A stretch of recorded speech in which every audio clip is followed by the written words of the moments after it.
नमो नमः। ज्ञान के विषय चैनल में आप सभी का स्वागत है, अभिनंदन है।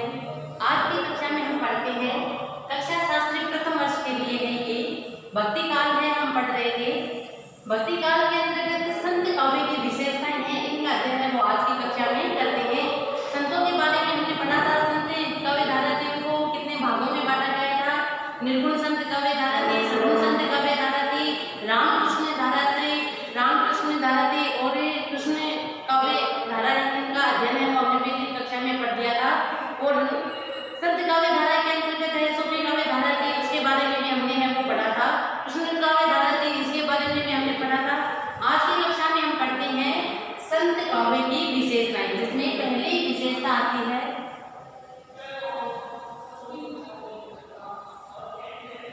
सर्व समावेशक स्वानुभूति।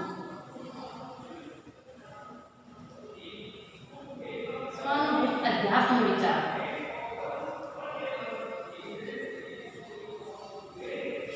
अध्यात्म विचार यानी अध्यात्म के बारे में संत है उनकी क्या विचारधारा है। तो कैसे है सर्व समावेशक यानी सभी को समाहित करके चलने वाली, स्वानुभूत होते यानी स्वयं के अनुभव में। जैसा कि हमने पहले भी पढ़ा है कि जो संत थे उनका जो ज्ञान था अध्यात्म के लिए, उनके जो विचार थे वो किसी शास्त्रों से प्रेरित नहीं थे। और शास्त्रों से प्रेरित क्यों नहीं थे? क्योंकि जो भी संत हुए हैं वो क्या थे, पढ़े लिखे नहीं थे, अनपढ़ थे, नीचे जाति से संबंध है वो रखने वाले थे, है ना। तो इसलिए उनको ये शिक्षा का अधिकार था उसमें प्राप्त नहीं था। जैसा कि आपने पहले भी पढ़ा होगा कि जो वर्णाश्रम व्यवस्था चलती थी, समाज को 4 भागों में बांटा गया था, ब्राह्मण, क्षत्रिय, वैश्य, शूद्र। तो शिक्षा का अधिकार है वो किसको, पुरोहितों का होता था। और पुरोहितों ने है वो उस पर अपना आधिपत्य है, एकाधिकार है वो जमा रखा था। तो जो नीचे जाति के लोग थे उन्हें शिक्षा का अधिकार नहीं था, उन्हें शास्त्रों को पढ़ने का अधिकार है वो नहीं दिया गया था। तो जितने भी जो संत हुए हैं वो नीची जाति से संबंध रखने वाले थे, इसलिए वो क्या थे, अनपढ़ थे। अब अनपढ़ थे तो शास्त्रों का अध्ययन कैसे करते? जब शास्त्रों का अध्ययन नहीं किया तो उनका जो ज्ञान था या अध्यात्म के बारे में विचार है, आत्मा के बारे में विचार है, जगत के बारे में विचार है, ईश्वर के बारे में विचार है, माया के बारे में वो क्या विचार रखते हैं, तो वो सब शास्त्रों से संबंधित नहीं थे। वो कैसे थे, स्वानुभूति यानी कि अपनी जो उन्होंने जीवन में देखा था, जो उन्होंने अनुभव किया था उस पर वो आधारित था, स्वानुभूति था। और सभी को समाहित करके चलने वाले थे। क्योंकि जब देखे तो जिस पीड़ा को भुगतता है वो उस पीड़ा को दूसरों को भी देना नहीं चाहता है। तो उन्हें जो समाज से अलग थलग रखा जाता था, शिक्षा का अधिकार नहीं था। तो उनके विचार कैसे थे कि इसका वो विरोध करते थे कि ऐसा नहीं होना चाहिए, सभी को है वो समन्वयित रूप से है वो आगे बढ़ना चाहिए, शिक्षा का अधिकार उन्हें मिलना। तो इस तरह से तो इनका जो पहली विशेषता थी, इनके संत काव्य जो इन्होंने लिखा था, तो इसकी पहली विशेषता थी सर्व समावेशक स्वानुभूत अध्यात्म विचार। अब संत काव्य का अध्यात्म विचार है वो शास्त्रों पर आधारित नहीं था, क्योंकि अनपढ़ थे। संत अधिकांश संत कवि शास्त्रों से सीधे रूप से परिचित नहीं थे। अब देखिए भले ही सीधे रूप से परिचित नहीं थे, लेकिन कम से कम सुनते तो थे। पढ़ना उन्हें नहीं आता था, पढ़ने का अधिकार उन्हें नहीं था, शास्त्रों को पढ़ने का अधिकार नहीं था, वेद पढ़ने का अधिकार नहीं था, पुराण पढ़ने का अधिकार नहीं था। तो लेकिन वो कम से कम जो पुरोहित है जो ज्ञान देते थे, पंडित जो ज्ञान देते थे, उन्हें सुनते तो थे। इसलिए उनके जो ज्ञान था वो कैसा था, स्वानुभूति पर आधारित था, खुद की अनुभूति पर वो आधारित था, जीवन की अनुभूति से आधारित था। अधिकांश पढ़ने थे और निचली जाति के थे, इसलिए शास्त्र अध्ययन का उनका अधिकार था। लेकिन शास्त्र मात्र ग्रंथों में नहीं होते, किसी न किसी रूप में जनमानस में होते हैं। लेकिन इस बात को तो हम भी मानते हैं, शास्त्र का जो ज्ञान होता है वो केवल शास्त्रों में ही निहित नहीं होते हैं, जनमानस में भी उसका रूप होता है। अब हम कई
मिलता है। अतः कहा जा सकता है कि संतों के अध्यात्म विचार है वो कैसे है, सर्व समावेशक। आया ना सर्व समावेशक। अब सर्व समावेशक की स्वानुभूति आ गई, उनका जो ज्ञान था वो कैसा था, उन्होंने अपनी अनुभूति से प्राप्त किया था, न कि शास्त्रों को पढ़कर किया था, है ना। जनमानस से जुड़े थे उनके विचार, इसलिए उनका जो ज्ञान था, अध्यात्म संबंधी जो विचार थे वो कैसे थे, अपनी अनुभूतियों से थे। अब सर्व समावेशक कैसे थे, अब अनुभूतियों से थे, तो उन पर देखिए चाहे वो बौद्ध धर्म हो, चाहे जैन धर्म हो, चाहे इस्लाम धर्म हो, चाहे नाथ पंथ हो, चाहे बौद्ध पंथ हो, सभी का अप्रत्यक्ष रूप से प्रभाव उनके अध्यात्म संबंधी विचारों पर था। इसलिए वो सर्व समावेशक थे, यानी सभी को अपने अंदर समाहित करके चलने वाले थे, है ना। अध्यात्म चिंतन के अंतर्गत, अध्यात्म चिंतन के अंतर्गत इन्होंने किन किन पर अपने विचार प्रकट किए हैं, ब्रह्म पर किए हैं, जीव पर किए हैं, जगत पर किए हैं, माया पर किए हैं। तो ब्रह्म संबंधी इनके विचार क्या थे, अध्यात्म विचारों में इनके पहला आता है ब्रह्म संबंधी विचार।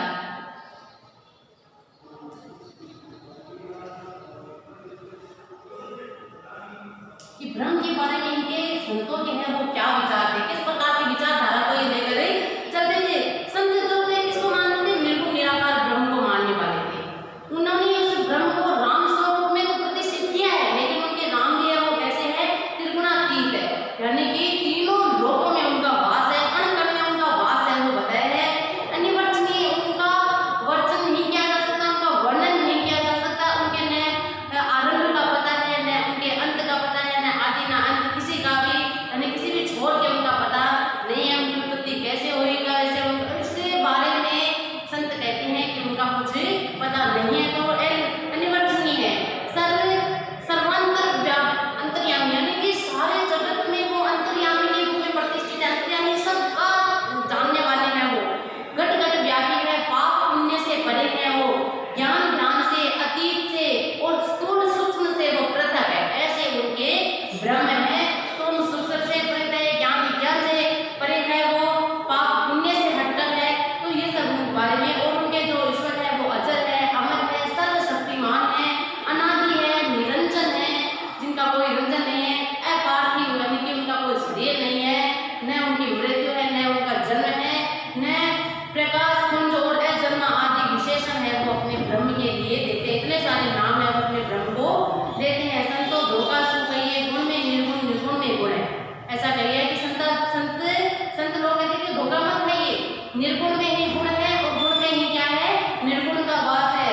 बाट छाड़ी क्यों भैया, आप इनका एक निर्गुण को देखेंगे कि सगुण को देखेंगे, इसका इंतजार मत कीजिए, ऐसा कहा गया है। अजर अमर करने से कोई अलग न उनके हुए कि हमारे ईश्वर तो अजर अमर है, उनका न आरंभ का पता है, न उनके अंत का कोई ठोर है। संतों का निर्गुण ब्रह्म है वो बहुत कुछ उपनिषदों में वर्णित ब्रह्म के समान है। देखिए उन्होंने उपनिषदों का अध्ययन नहीं किया था, संतों ने उपनिषद नहीं पढ़े थे, लेकिन उन्होंने ब्रह्म के संबंधी जो विचार प्रस्तुत किए थे वो किससे जुड़े हुए थे, उपनिषदों से। उपनिषदों में जो ब्रह्म का स्वरूप है उससे बिल्कुल मेल खाता प्रतीत होता है। तो उन्होंने तो अपने अनुभव के आधार पर कहा था, लेकिन किससे मिल रहा है, उपनिषदों में वर्णित जो ब्रह्म है उनसे उनका स्वरूप है वो बिल्कुल मिलता जुलता है। किंतु कहीं पर योगियों के द्वैत अद्वैत का प्रभाव भी देखने को पड़ता है, सूफियों में नूरेबाज है, इनका प्रभाव भी देखने को पड़ता है। श्रेष्ठतम मानव गुणों का उन पर आरोप किया है। तो यानी कि संतों ने जो निर्गुण ब्रह्म के लिए सगुण भगवान के अवतारों का भी प्रयोग किया, श्रेष्ठतम मानव गुणों। अब जो मानव में जो श्रेष्ठतम गुण होते हैं वो सारे के सारे किसमें, अपने जो अवतार लेकर प्रभु आए हैं इस धरती पर, जिन्होंने मानव रूप में अवतार लिया, तो सारे के सारे गुणों से मंडित थे, ऐसा संतों ने अपने इसके बारे में बताया है। तो ब्रह्म के बारे में संबंधी विचार किया। अब आत्मा, दूसरा आता है आत्मा के संबंध में विचार। आत्मा के संबंध में उन्होंने आत्मा परमात्मा को क्या माना है, संत कहते हैं आत्मा परमात्मा एक है। ये जो आत्मा है वो किसका अंश है, उसी परमात्मा का, उसी ब्रह्म का ही अंश है। लेकिन इस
इसी का ही अंश है, इसी का ही भाग है। भले उसे उसका स्वरूप अलग हो गया है, सोने से ही आभूषण है वो बनते हैं, लेकिन उसकी उत्पत्ति वो किससे हुई है? सोने से ही हुई है। ऐसे ही जल और तरंग की बात कहते हैं। जल, अब जल में ही तरंगे हैं, मूर्ति है। तरंगे का अपना कोई प्रकृति स्वरूप नहीं है, जल से ही उसकी उत्पत्ति होती है, जल में ही तरंगे होती है। तो इसी प्रकार से जो आत्मा है वो किसका अंश है? परमात्मा का अंश है। आत्मा है, आत्मा और परमात्मा, यानी कि परमात्मा से ही आत्मा का है वो निकल के आते हैं। आत्मा है वो किसका अंश है? परमात्मा का ही अंश मात्र है। ऐसा उन्होंने कहा है। पाषाण और मूर्ति, ऐसे ही कहे कि पत्थर होता है पाषाण, तो पाषाण से ही क्या बनती है? मूर्ति बनती है। मूर्ति ने स्वरूप अलग धारण कर लिया है, लेकिन वो अंश है, भाग है वो किसका है? पत्थर का ही भाग है। तो यानी ऐसे बहुत सारे उदाहरण उन्होंने देखे हैं। वो आत्मा और परमात्मा को क्या बताया है? एक बताया है, एकाकार इन्होंने किया है। आत्मा और परमात्मा का एकाकार है वो संतों ने किया है। माया के संबंध में भी था। तीसरा आता है माया के संबंध में। अब माया को इन्होंने क्या कहा है? कनक कामिनी कहा है, कनक कामिनी। और ईश्वर को प्राप्त करने में इसे बाधक तत्व माना है कि व्यक्ति है, मनुष्य है, वो जन्म लेकर आता है, इस संसार में आता है, पर आत्मा है वो परमात्मा से अलग होकर इस संसार में आती है। लेकिन इस संसार में आने के बाद जो माया है वो अपना आवरण है उसके चारों तरफ फैला देती है। माया अपना जाल है वो फैला देती है, और मनुष्य माया के प्रपंच में ही पड़कर है उस आत्मा, उस परमात्मा को है वो भुला बैठता है, अपने उत्पत्ति काल को भुला बैठता है। जिसका वो अंश है, जिसका वो भाग है, उसे वो पहचान नहीं पाता है, उसे वो भुला बैठता है। ऐसा, और ये जो माया है वो पति तो प्रलोभन बनाया है कि उसका नाश करने वाला लालच मात्र है, कि मनुष्य का पतन करने वाला। माया को क्या बताया है? मनुष्य का पतन करने वाला लालच है, प्रलोभन है, कि मनुष्य इस प्रलोभन में ही फंसकर अपना नाश है वो कर लेता है, अपने स्वरूप को है वो पहचान नहीं पाता है। और उन्होंने इस माया की, संतों ने माया की कटु आलोचना है वो की है। संतों ने तो नारी की प्रदर्शना भी की है। नारी को भी उन्होंने क्या बताया है कि नारी भी माया का ही एक रूप है। अब देखिए, हम संसार में देखते हैं बहुत सारे लड़ाइयाँ देखते हैं, युद्ध देखते हैं, तो किसी न किसी नारी को लेकर होते हैं, या तो धन के लिए होते हैं या किसके लिए होते हैं? नारी के लिए होते हैं। तो धन और नारी दोनों को उन्होंने क्या बताया है? माया है बताया। मनुष्य धन के लालच में है, इस माया में पड़कर, इस धन में पड़कर, धन के लालच में पड़कर न जाने कैसे हजारों लाखों करोड़ों अनैतिक कार्य है वो कर बैठे हैं, और अपना मोक्ष प्राप्ति के मार्ग से वो भटक जाते हैं। इसी प्रकार नारी के सौंदर्य में फंसकर भी व्यक्ति है वो अपना पतन है वो कर बैठता है। तो उन्होंने संतों ने नारी को भी क्या बताया है? माया का रूप ही बताया है। इसके अतिरिक्त उन्होंने काम है, क्रोध है, अहंकार है, तृष्णा है, लोभ है, लालच है, मद है, मान है, ईर्ष्या, द्वेष, इन सब को किसका रूप बताया है? माया का स्वरूप ही बताया। अगर कोई व्यक्ति अहंकारी है तो माया से पीड़ित है वो। अगर कोई व्यक्ति क्रोधी है, काम क्रोध में है, अहंकार में है, लोभ है, किसी से ईर्ष्या द्वेष करता है, उसमें मद है, मान है, अहंकार से भरा हुआ है, मान करके बैठा हुआ है, तो वो सब यानी कि माया ने अपना आवरण है उस पर फैला रखा है। अब अगला विचार ये कहते हैं जगत के बारे में क्या विचार है? जगत को इन्होंने क्या बताया है? नाशवान बताया, नाशवान है। ये संसार है वो कैसा है? नाशवान है। मनुष्य इस संसार में आकर माया के कारण है वो प्रलोभन में पड़ जाता है कि जो कुछ दृश्यमान है वो जगत है, कि जिसे हम देख पाते हैं। संसार की परिभाषा क्या दी है? जगत किसे का है? जिसे हम दृश्यमान यानी जिसको हम देख पाते हैं वो क्या है? माया है। और इसके अनुसार जगत है वो, जगत भ्रम में भय, चंचल और नश्वर है। जगत है वो क्या है? भ्रम का रूप है, भय का स्वरूप है, नश्वर है, नाशवान है। ये धन, वैभव, आडंबर, विलास, सुख, दुख, ये सब जगत के रूप है। कि व्यक्ति है धन के चक्कर में पड़ता है, धन संसार में आने नहीं पाता है, और वैभव है, आडंबर है, विलास है, सुख है, दुख है। सुख दुख की अनुभूति मनुष्य को संसार में ही आकर होती है। अगर ये माया है संसार से अलग हो जाती है, देह को त्याग देती है, तो सुख दुख से परे हो जाती है। हम सभी जानते हैं कि हमने मनुष्य जन्म लिया, एक न एक दिन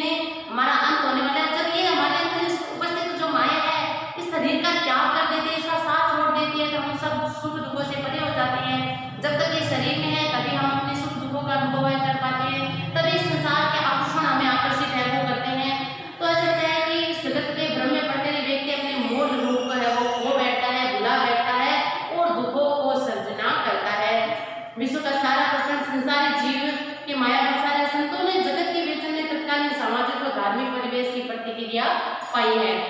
ये तो थी, यानी कि ब्रह्म संबंधी विचार में उन्होंने सर्व समाज से स्वानुभूत जो अध्यात्म संबंधी विचार थे उसमें उन्होंने ब्रह्म के बारे में कहा, आत्मा के बारे में कहा, माया के बारे में कहा, जगत के बारे में कहा। दूसरी आती है रूढ़ि और बाह्य आडंबरों का विरोध। दूसरी विशेषता है इसकी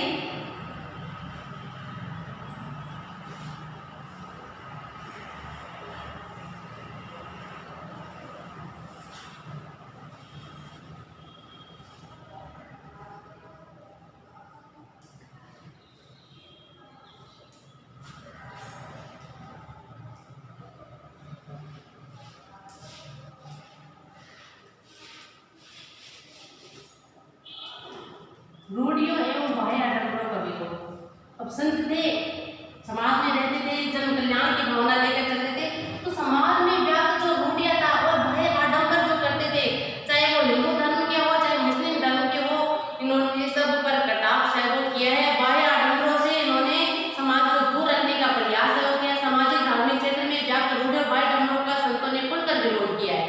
सामाजिक क्षेत्र में वर्ण व्यवस्था के आधार पर धन के ठेकेदारी निम्न जातियों को उनके सामाजिक धार्मिक अधिकारों से वंचित रखते थे। जैसा मैंने अभी पहले बात की कि वर्ण व्यवस्था के अंतर्गत ब्राह्मण क्षत्रिय वैश्य शूद्र थे, तो इन चारों का जो कार्य है वो बटा हुआ था। ब्राह्मण का शिक्षा का अधिकार उन्हें दिया गया था, ज्ञान का अधिकार दिया गया, तो उन्होंने अपने आप को उसका एक अधिकार धन पर है वो अपनी ठेकेदारी समझ ली।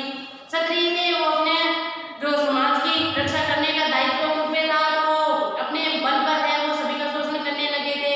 ऐसे ही तो कहते हैं कि जो धर्म के नाम पर जो ठेकेदार थे उन्होंने निम्न जातियों का है वो सामाजिक धार्मिक अधिकारों से उन्हें वंचित करने लगे। इसलिए संतों ने वर्ण व्यवस्था पर करारे आघात किया। इसलिए संतों ने है वो समाज में व्याप्त जो वर्ण व्यवस्था थी उसका विरोध किया है कि इसे हटाना चाहिए। वर्ण व्यवस्था के आधार पर जो समाज का बंटवारा किया गया है, इस वर्ण व्यवस्था का उन्होंने खुलकर विरोध किया है कि ये समाज में नहीं होनी चाहिए। इससे समाज के जो निम्न तबके के लोग हैं उनका शोषण होता है, उन पर अत्याचार होता है, इसलिए ये हटनी चाहिए।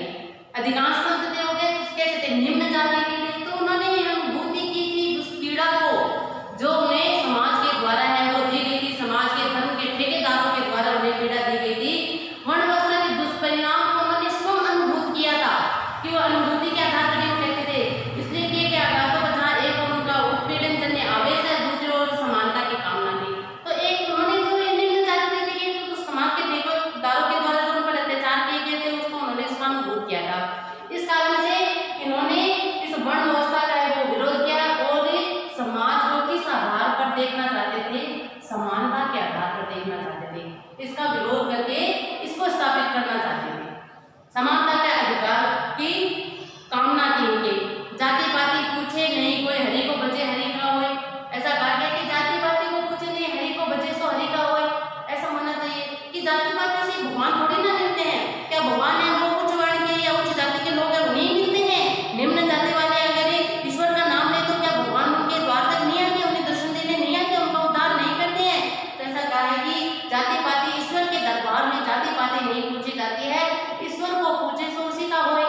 जो ईश्वर की आराधना करता है वो हरि का भजे हरि का होए में भाव नहीं है। इसलिए संतों का वर्ण व्यवस्था विरोध मात्र बोध नाथ मत का अनुकरण नहीं है। संत हर जीव में परमात्मा का अंश देखते हैं। अब उन्होंने तो जो जीव जगत है सबको एक ही परमात्मा का अंश माना है।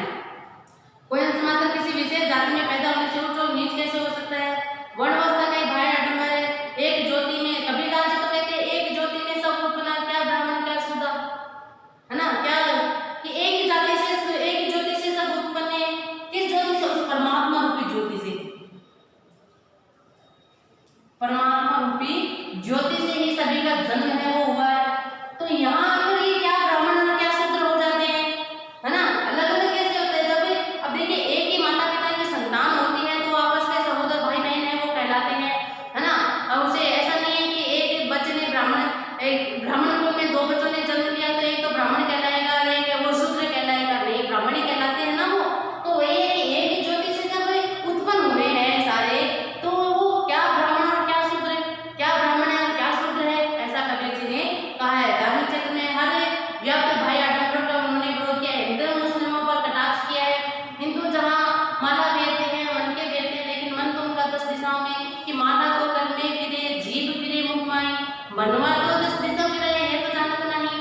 ये कहते हैं लोटले के मानव कहने से कुछ नहीं होता, मन को घुमाने से है वो ईश्वर नहीं मिलते हैं।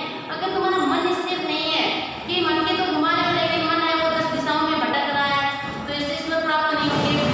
जैसे उन्होंने मुस्लिमों के लिए कहा है, मुस्लिम वो लोग होते हैं मस्जिद पर जाते हैं, नमाज पढ़ते हैं, जोर जोर से चिल्लाते हैं, नमाज जोर जोर से अदा करते हैं, तो कहते काम कर पाकर जोर कर मस्जिद ले चुनाए ताचन मुल्ला बांग दे, क्या बहरा हुआ खुदा है कि बहरा हो गया है कि उसे सुनता नहीं है क्या कि कंकर करके जोड़ के मस्जिद है वो चुनवा लिए और उस पर चढ़कर मुल्ला है वो बांग देता है, जोर जोर से चिल्लाता है, तो क्या उसको खुदा को सुनता नहीं है?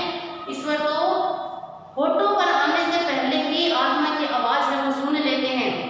अगर किसी व्यक्ति ने मन में कोई विचार किया है तो वो तुरंत ईश्वर के दरबार में पहुंच जाती है, उसे होठों से व्यक्त करने की आवश्यकता है वो नहीं होती है, मन की आवाज सीधे ईश्वर तक पहुंचती है। तो इसे क्या जोर से चिल्ला रहे तो क्या बहरा हो गया है क्या खुदा उसे सुनता नहीं है क्या, ऐसा कहा जाता है।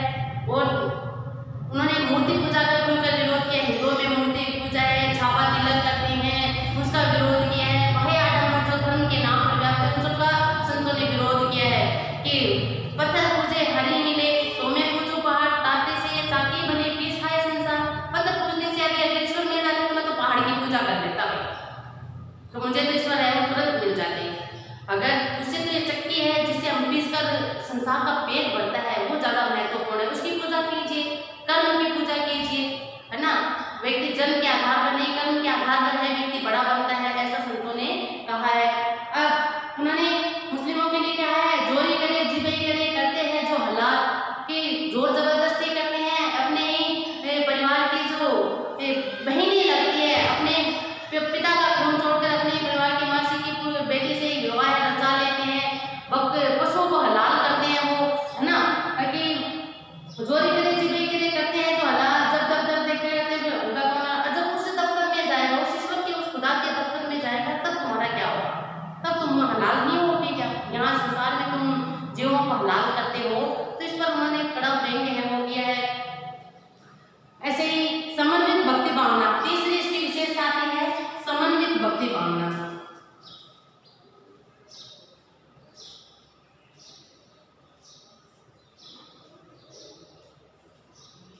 सभी को साथ लेकर समन्वित भक्ति भावना की संत साहित्य में अभिव्यक्ति भक्ति भावना पर नाथों की योग साधना, वैष्णव की भक्ति महिमा, सूफियों के प्रेम तत्व का प्रभाव उधर भी समन्वित तथा मौलिक है।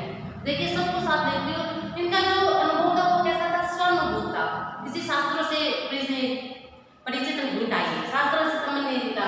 तो उन्होंने इनका तो अप्रत्यक्ष रूप से है वो नाथ संप्रदाय का प्रभाव पड़ा है, सिद्ध संप्रदाय का भी प्रभाव पड़ा है, जैन धर्म का, बौद्ध धर्म का, बौद्ध साहित्य का, वैष्णव की भक्ति महिमा का प्रभाव पड़ा है, कहीं नाथों की योग साधना का प्रभाव देखने को मिलता है, कहीं सूफियों के प्रेम तत्व का प्रभाव।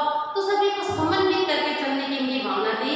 इनमें कर्म ज्ञान और योग का समन्वय है कि व्यक्ति कर्म से महान बनता है, व्यक्ति ज्ञान से अपनी पहचान है वो बना देता है, भले निम्न जाति का हो लेकिन ज्ञानी हो तो उसके संसार में पूजा होती है।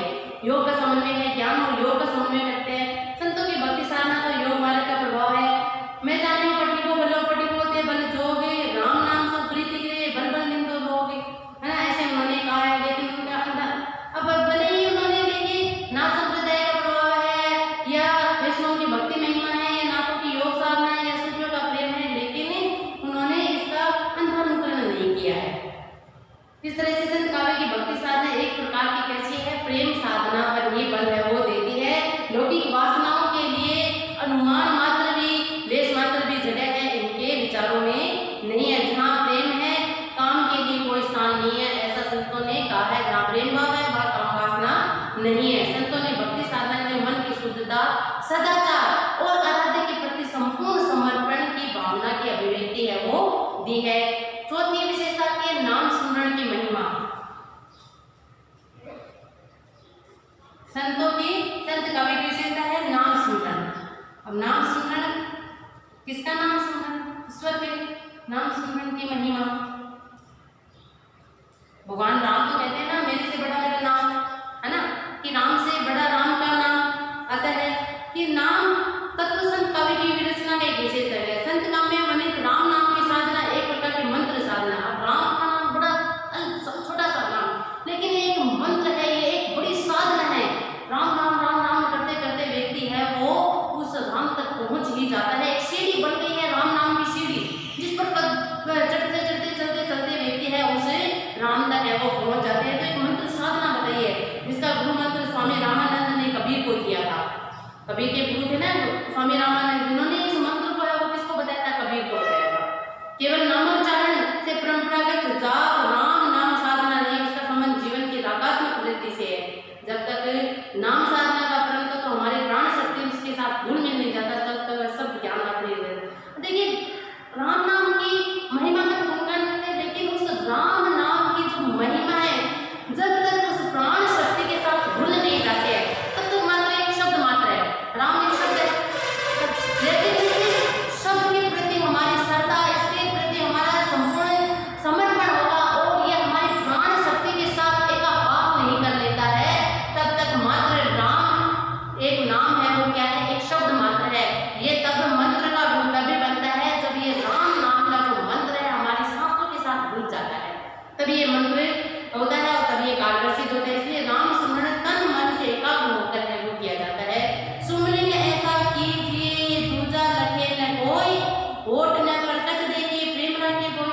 अरे प्रभु राम का स्मरण तो देखिए होठों से या राम राम राम राम चिल्लाने से थोड़ी राम मिल जाएंगे, उसको सांसों के साथ, यानी कि सांस जिस प्रकार से बिना ध्वनि के आवाज आ रहे हैं, सांस आ रहे हैं तो उनको हम न देख सकते हैं न उसकी कोई ध्वनि होती है, हम उसको अनुभूति ही कर सकते हैं। तो वैसे ही सांस श्वास के साथ है वो राम नाम हृदय से जब निकलने लगता है तो वो एक मंत्र साधना है वो बन जाती है।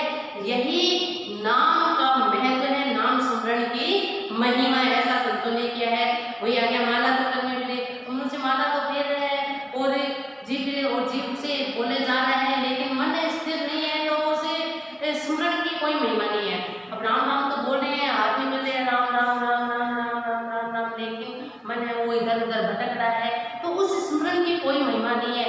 जब मन एकाग्र होगा और मन एकाग्र होगा तो भले ही होठ फड़कने की आवश्यकता नहीं है, होठों में कंपन होने की जरूरत नहीं है। उस हृदय से जब राम निकलता है तो सीधा राम दरबार तक पहुंचता है और उस ईश्वर के चरणों में पहुंचता है। वही नाम स्मरण की क्या है? महिमा है, ऐसा संतों ने कहा है। सतगुरु की महिमा सभी संतों ने माना है। सतगुरु की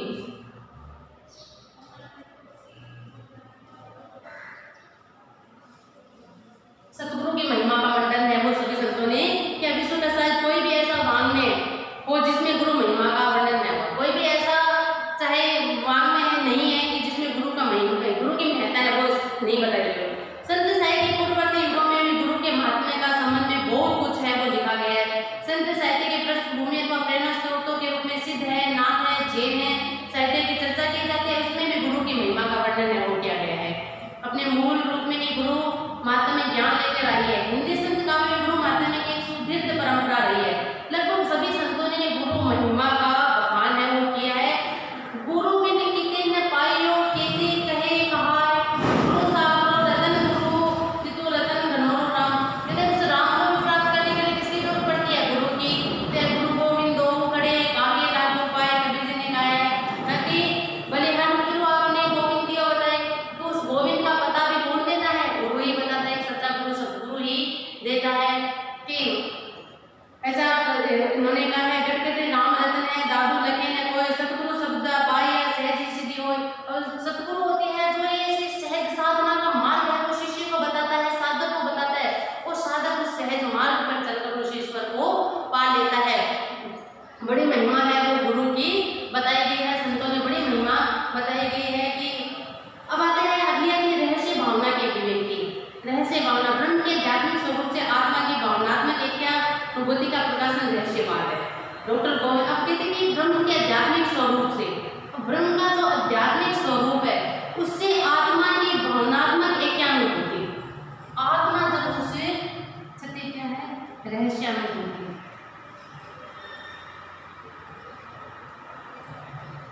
अब रहस्यानुभूति क्या है? कि उस जो ब्रह्म है, जो आध्यात्मिक स्वरूप है ब्रह्म का, उससे जब आत्मा है उस स्वरूप को जानकर भावनात्मक रूप से एक हो जाती है, एक क्या अनुभूति का अनुभव जब करने लगती है, तो वही क्या है? रहस्यवाद है। डॉक्टर गोविंद त्रिगुणायत के अनुसार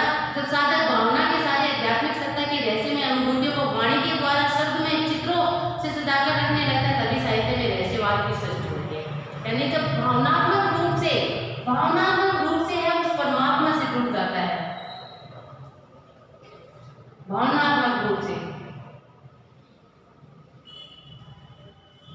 उस ईश्वर से जुड़ जाता है। इन दोनों के बदले एकाकार हो जाता है और इस एकाकार को शब्दों के माध्यम से जब व्यक्त किया जाता है, शब्दों के माध्यम से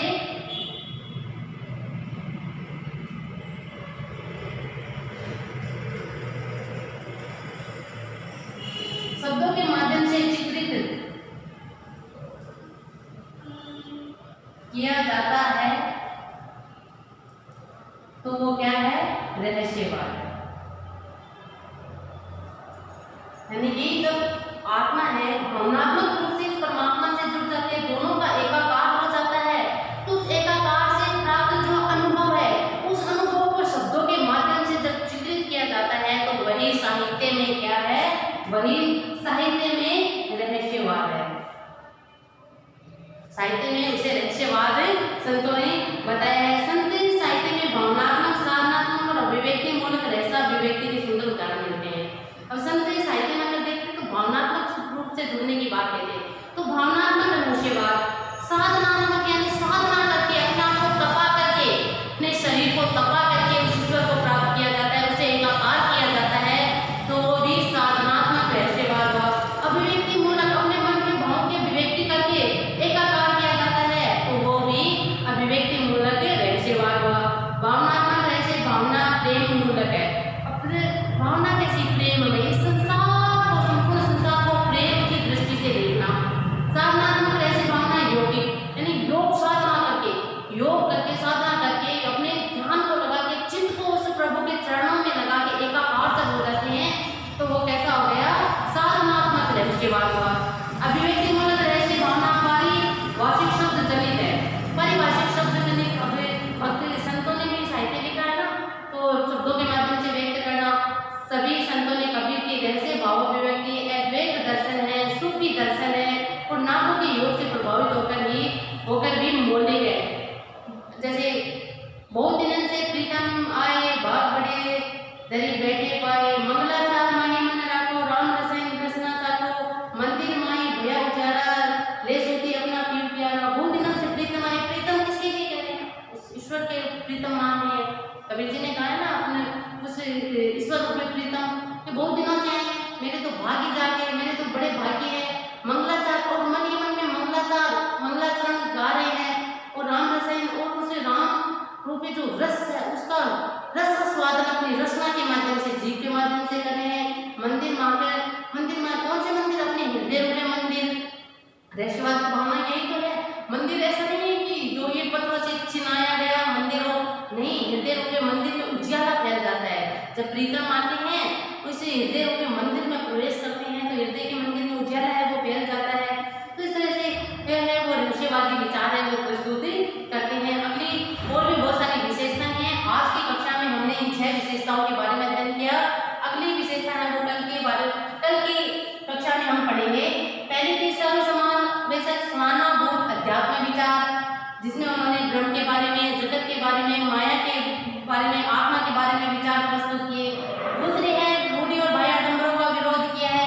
तीसरी है समन्वित रूप से भक्ति भावना पर बल दिया है। नाम स्मरण की महिमा बताई है। सतगुरु की महिमा का मंडन किया है। और छठी थी रहस्यवाद अनुभूति की रहस्यवाद है वो किसे कहा है, इसकी अनुभूति किसके द्वारा कैसे प्राप्त की जा सकती है। इन्हें 6 विशेषताओं का अध्ययन संत कवि की विशेषता है। अगली जो विशेषता है वो हम कल की कक्षा में पढ़ेंगे। तब तक के लिए धन्यवाद।